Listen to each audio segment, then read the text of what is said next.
नमस्कार दोस्तों, स्वागत है आपका एक बार फिर अपने YouTube channel math on earth पर। आज हम कक्षा 10 विज्ञान में पाठ 19 जो कि जैव विविधता एवं इसके संरक्षण है वो करने जा रहे हैं। यह लेसन आपके इस बार 2021 में एग्जाम में 8 अंकों का आएगा, जिसमें से 4 अंकों के तो एक नंबर के 4 क्वेश्चन आएंगे और एक 4 नंबर का बड़ा क्वेश्चन आएगा। जो 4 नंबर का क्वेश्चन आएगा उसमें आपको अथवा में मिलेगा तो 2 मिलेंगे, उसमें से एक आपको कर देना है। तो देखिए दोस्तों, बड़े क्वेश्चन तो लगभग इसमें फिक्स है कि कौन कौन से आएंगे, वो भी मैं इस वीडियो के लास्ट में आपको ज़रूर बताऊंगा। और साथ में जो छोटे क्वेश्चन, क्योंकि बच्चों की ज़्यादा दिक्कत छोटे क्वेश्चनों में होती है कि सर कौन कौन से याद करें, तो मैं इस वीडियो में लगभग पूरे प्रश्न बताने का प्रयास करूंगा। यदि आप इतने क्वेश्चन याद करते हैं तो मुझे आशा है कि इस बार आपके छोटे अंक जो कि 4 नंबरों के आएंगे वो आपके 4 में से 4 जरूर मिल जाएंगे। इसलिए वीडियो को पूरा देखना, हो सके तो अपने दोस्तों में ज़्यादा से ज़्यादा शेयर करना, जिससे किसी और के भी फायदा हो जाए। देखिए दोस्तों, सबसे पहले क्वेश्चन, अंतर्राष्ट्रीय जैव विविधता दिवस कब मनाया जाता है? इम्पोर्टेंट, सभी क्वेश्चन इम्पोर्टेंट है। मैं इम्पोर्टेंट प्रश्न आपके लिए छांट के मैंने लिखे हैं, तो वीडियो को पूरा देखना। तो सबसे पहले मैंने कहा है कि अंतर्राष्ट्रीय जैव विविधता दिवस कब मनाया जाता है। तो अंतर्राष्ट्रीय जैव विविधता दिवस दोस्तों मनाया जाता है कब? 22 मई को।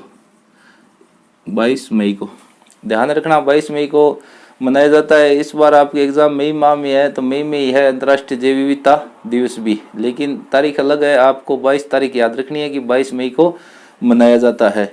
फिर आगे, अंतर्राष्ट्रीय जैव विविधता वर्ष कब मनाया जाता है? तो दोस्तों आप जानते हैं कि भाई जैव विविधता के प्रति पूरा विश्व चिंतित है। जैव विविधता धीरे धीरे नष्ट होती जा रही है, इसलिए सन 2010 को अंतर्राष्ट्रीय जैव विविधता वर्ष घोषित किया था। याद रखना 2010। भारत का राष्ट्रीय जलीय जीव कौन सा है? भारत का राष्ट्रीय जलीय जीव कौन सा है? तो यह एक मछली होती है डॉल्फिन, जिसका नाम होता है गागे डॉल्फिन। वो होता है गागे, लिखना भी आना चाहिए आपको सही तरीके से, डॉल्फिन, गागे डॉल्फिन। अब दूसरा क्वेश्चन इसी में बन जाता है कि इसे कब घोषित किया गया? तो ये भी याद रखना 2009 में। 2009 में जलीय जीव है गागे डॉल्फिन, जो कि बाहर आकर सांस लेती है। आपने देखे होंगे कोई फोटो वगैरह में, तो वही है गागे डॉल्फिन। जैव विविधता किसे कहते हैं? ये क्वेश्चन बहुत अच्छा है। वैसे तो देखिए ये 4 नंबरों के क्वेश्चन में पूछा जाता है, लेकिन मैंने एक में लिख दिया क्योंकि ये आएगा निश्चित रूप से, हर साल आ रहा। आप पीछे के भी उठा के देख लेना। तो जैव विविधता क्या होता है कि भाई कोई भी स्थान होता है उसकी विभिन्नता, विषमता और पारिस्थितिकी जटिलता को क्या कहते हैं? जैव विविधता। तो ये आप डेफिनेशन याद कर लेना कि विभिन्नता, विषमता तथा पारिस्थितिकी जटिलता को जैव विविधता कहते हैं। इसके बाद में आगे, स्थानबद्ध प्रजाति किसे कहते हैं?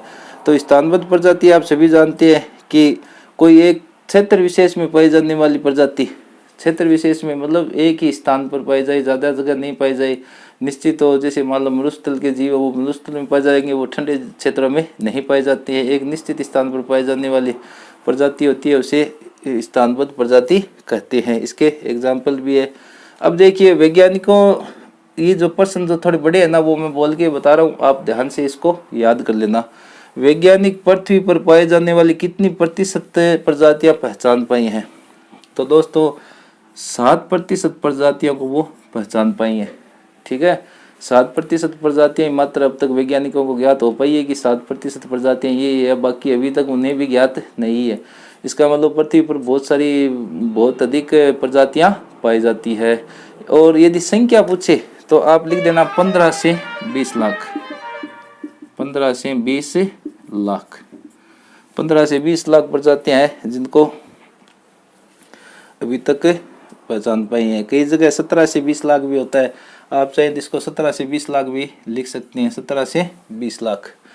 और प्रतिशत भी पूछे तो 7%, और संख्या पूछे सीधी तो 17 से 20 लाख। जैव विविधता तप्त स्थल की अवधारणा किसने दी? ये इंपॉर्टेंट क्वेश्चन है। जैव विविधता तप्त स्थल की एक ब्रिटिश का था, परिस्थितिकीविद कहते हैं, जो कि परिस्थिति, ये जो वातावरण, जलवायु, अलग अलग क्षेत्रों के भ्रमण करते हैं उन्हें, तो ब्रिटिश का था परिस्थितिकीविद नॉर्मन मेयर्स। क्या नाम था उसका? Norman Meyers. ये याद रखना अच्छी तरीके से, कि तप्त स्थल की अवधारणा किसने दी। तप्त स्थल क्या होते हैं वो आगे आएगा, मैं बताऊंगा आपको। अब देखिए IUCN का पूरा नाम, ये इंग्लिश में भी होता है, हिंदी में भी होता है, तो आप हिंदी में याद कर लेना, विश्व प्राकृतिक संरक्षण संघ। ठीक है दोस्तों, विश्व प्राकृतिक संरक्षण संघ। किसी प्रजाति की स्थानबद्धता का प्रमुख कारण क्या है या मुख्य कारण क्या है, कि भाई कोई भी प्रजाति है उसकी स्थानबद्धता के 3 कारण होते हैं मुख्य। ठीक है, उस क्षेत्र की एक तो होगी जलवायु, जलवायु पर डिपेंड करता है कि कोई प्रजाति कहाँ पर विकसित होगी या नहीं होगी। यदि ये आप एक एग्जांपल से समझिए, जैसे कि मान लो हमारा रेगिस्तान का जहाज है ऊंट, तो वो इस जलवायु में रहता है, वो ठंडे प्रदेशों में रह जाएगा क्या? नहीं, जीवन यापन कर सकता, क्योंकि उनको क्या है कि यहाँ का जलवायु ही सेट होता है। दूसरी होती है भौगोलिक परिस्थितियाँ, भौगोलिक परिस्थितियाँ, जलवायु भौगोलिक परिस्थितियाँ। और तीसरा मुख्य फैक्टर होता है अन्य प्रजातियों से संबंध, अन्य प्रजातियों से संबंध। मान लीजिए कहीं पर ऐसी प्रजातियां हैं खतरनाक जो दूसरे जानवरों को देखते ही खा जाती है, तो वो उन्हें कहाँ कैसे जीने देगी। तो आप अपनी एक जैसी ज़्यादा जीव होंगे ना, वहाँ पर प्रजातियां क्या होती है, विकसित होती है। अगला क्वेश्चन मैंने लिख रखा है बहुत ही अच्छा वर्तमान के लिए, कि बायोडीजल क्या होती है। बायोडीजल पौधे भी आपके दे रखे हैं, लेकिन मैंने लिखा है बायोडीजल क्या है। तो देखिए दोस्तों, बायोडीजल जैविक स्रोतों से प्राप्त पेट्रोल व डीजल के समतुल्य ईंधन होते हैं। मतलब जिस प्रकार हम पेट्रोल डीजल इनका प्रयोग कर रहे हैं ऊर्जा के लिए, जैसे बाइक में डला लिया पेट्रोल डीजल डलवा लिया, तो एक दिन ये निश्चित रूप से क्या होंगे, खत्म हो जाएंगे धीरे धीरे, क्योंकि इनकी मात्रा क्या है, निश्चित है। तो अब धीरे धीरे क्या है, हमें बायोडीजल की तरफ जाना पड़ेगा। तो वो भी क्या होती है, उनको भी हम पेट्रोल डीजल की तरह ईंधन के रूप में काम में ले सकते हैं। तो ये क्या है कि जैसे मान लो करंज है, जेट्रोपा है, होहोबा है, ये पौधे हैं इनके। तो इसमें आप याद कर लेना, बायोडीजल के जैविक स्रोतों से प्राप्त पेट्रोल व डीजल के समतुल्य ईंधन। क्या याद करोगे, जैविक स्रोतों से प्राप्त, जैविक स्रोतों से प्राप्त पेट्रोल व डीजल के समतुल्य ईंधनों को बायोडीजल कहते हैं। अब देखिए अगला क्वेश्चन, भूमध्य रेखा से दूर जाने पर जैव विविधता पर क्या प्रभाव पड़ता है। भूमध्य रेखा से जैसे जैसे दूर जाएंगे जैव विविधता कम होती जाएगी। इंपॉर्टेंट क्वेश्चन है, सबसे ज्यादा जैव विविधता भूमध्य रेखा के पास में पाई जाती है, जैसे जैसे दूर जाएंगे कम होती जाएगी। अगला क्वेश्चन है, इसमें ऐसे लिख देना, कम होती जाएगी। ठीक है, कम होती जाएगी। अब देखिए तप्त स्थल किसे कहते हैं, इंग्लिश में कहते हैं हॉट स्पॉट। वे स्थान जहां पर बहुत अधिक जैव विविधता पाई जाती है, जैव विविधता तप्त स्थल कहलाती हैं। ये इसकी परिभाषा हो गई। इस बार आएगा तप्त स्थल में से निश्चित रूप से किसे कहते हैं, कितने हैं, भारत में कितने हैं, विश्व में कितने हैं, इसकी अवधारणा किसने दी। 4 क्वेश्चन मेन बनते हैं। तप्त स्थल कहते किसे हैं, इसकी अवधारणा किसने दी, भारत में कितने पाए जाते हैं, विश्व में कितने पाए जाते हैं। तो देखिए विश्व में कुल कितने जैव विविधता तप्त स्थल है, तो विश्व में देखिए 34 जैव विविधता तप्त स्थल है। कितने हैं, 34। विश्व में 34 जैव विविधता तप्त स्थल पाए जाते हैं। अब देखिए दोस्तों आगे, कि किसी पारिस्थितिकी तंत्र के संतुलन की मापक इकाई क्या है। किसी पारिस्थितिकी तंत्र के संतुलन की मापक इकाई क्या है, तो आपको लिख देना है, किसी पारिस्थितिकी तंत्र के संतुलन की मापक इकाई प्रजाति है। क्या है, प्रजाति। प्रजाति, किसी भी पारिस्थितिकी तंत्र के संतुलन की मापक इकाई प्रजाति होती है। अब जलकुंभी को क्या कहते हैं, जलकुंभी को क्या कहते हैं। यह एक पानी का पौधा होता है जो कि पानी के ऊपर फैल जाता है। यह विदेश से लाया गया था सौंदर्यीकरण के लिए, क्योंकि ये सुंदर होता है, इसके फूल बहुत दूर तक पानी में फैल जाते हैं। लेकिन धीरे धीरे ये क्या हो गया, और पौधों के लिए खतरा हो गया, क्योंकि यह पूरे पानी पर फैल जाता है और सूर्य के प्रकाश को जाने नहीं देता, जिससे कि जल के अंदर रहने वाले छोटे पौधे हैं उनको नुकसान हो गया, साथ ही जल में रहने वाले जीवों के लिए ऑक्सीजन नहीं मिल पाई। तो ये जैव विविधता के संकट के कारण है ना विदेशी प्रजातियों से आक्रमण उसमें है। तो जलकुंभी को कहते हैं वाटर लिली, वाटर लिली, ठीक है। जिन पौधों के बीजों से डीजल बनता है, यानी ऐसे पौधे जिनके बीज से डीजल बनता, उन्हें क्या कहते हैं? बायोडीजल, बायोडीजल पादप, बायोडीजल। तो इसके अगर उदाहरण आ जाए ना तो आप करंज, जेट्रोपा, होहोबा, जोजोबा, 2 उदाहरण पूछेगा, दोनों लिख देना कोई से भी।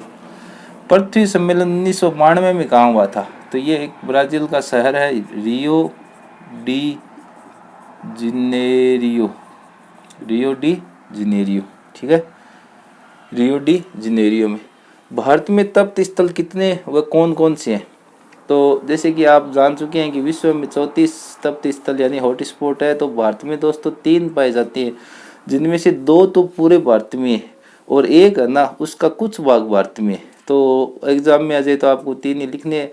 तो कौन कौन से हैं? तो भारत में 3 पाए जाते हैं और उनके नाम आपको मैं बता देता हूँ। एक तो पूर्वी हिमालय, ठीक है, पूर्वी हिमालय, पश्चिमी घाट।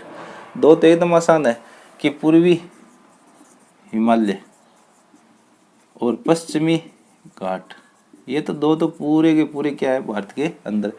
और एक है इंडो बर्मा, ठीक है। तीसरा कौन सा है? इंडो बर्मा जैव विविधता स्थल, इंडो बर्मा, इसको भी याद कर लेना, इंडो बर्मा।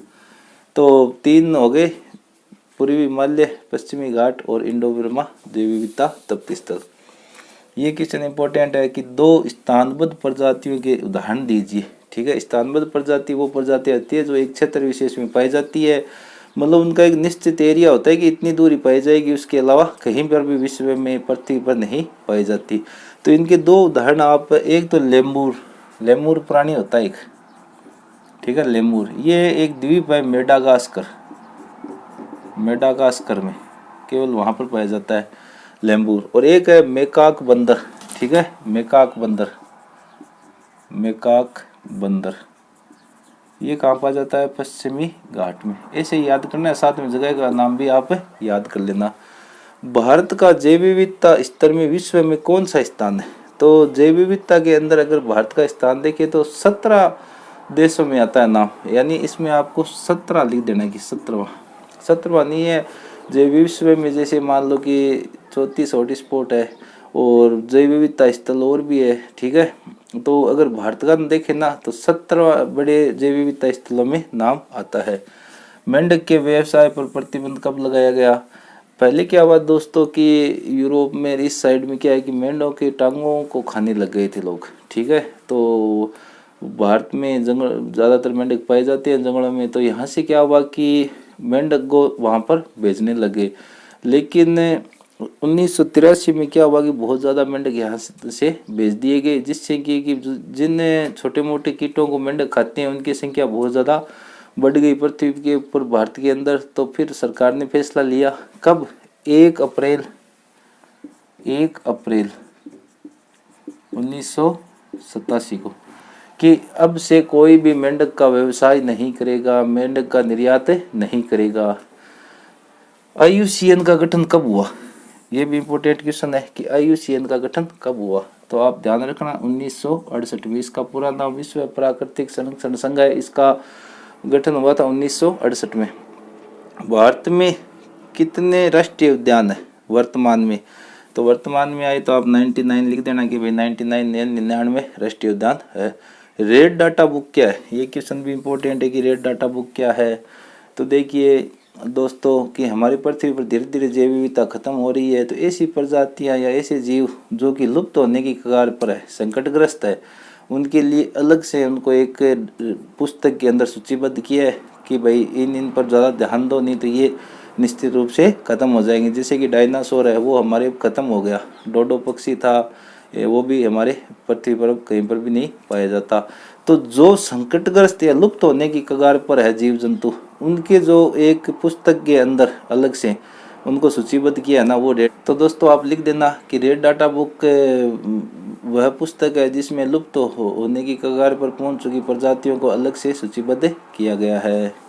अब देखिए आगे सीबीडी का पूरा नाम। ठीक है, सीबीडी को हिंदी में तो अगर आपको लिखना हो ना हिंदी के अंदर, तब तो आप लिख देना कि जैव विविधता संघ, और इंग्लिश में लिखना चाहो तो convention on biodiversity, convention on biodiversity, ये भी इसकी फुल फॉर्म मोस्ट इम्पोर्टेंट है।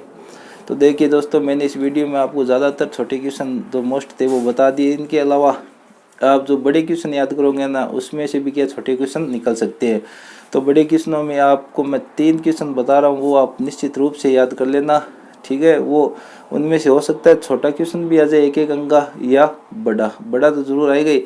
तो एक तो जैव विविधता किसे कहते हैं, और जैव विविधता के स्तर।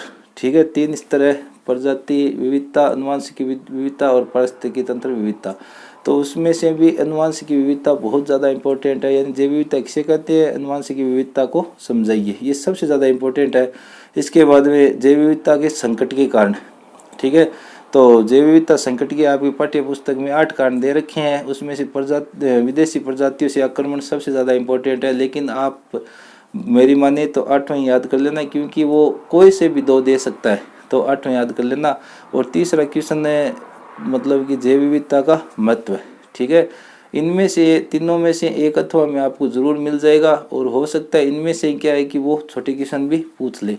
तो इन क्वेश्चनों को आप ढंग से कर लेना। आशा करता हूँ कि आपको एग्ज़ाम में ये पार्ट अच्छी तरीके से हो जाएगा। धन्यवाद वीडियो को देखने के लिए, और अगर चैनल को सब्सक्राइब नहीं किया तो चैनल को सब्सक्राइब कर देना, और अपने दोस्तों में ज़्यादा से ज़्यादा शेयर कर देना। मिलते हैं नेक्स्ट वीडियो में, जब तक के लिए धन्यवाद। जय हिंद, जय भारत।